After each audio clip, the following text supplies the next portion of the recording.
আমি গ্যারেন্টি দিয়ে বলতে পারি আপনি এই প্রশ্নের উত্তরগুলো প্রথমবার শুনবেন। আমরা সবাই জানি মানুষের শরীরে 206টি হাড্ডি আছে, কিন্তু আপনি কি জানেন মানুষের ব্রেনে অর্থাৎ মস্তিষ্কে টোটাল কতগুলি হাড় রয়েছে? উত্তর হলো 8টি হাড্ডি আছে। আপনাদের জন্য রাখলাম দ্বিতীয় প্রশ্ন।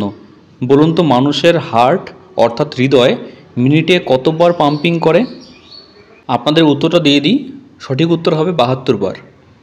মানুষের শরীরে সবথেকে বড় হাড্ডি কোথায় থাকে?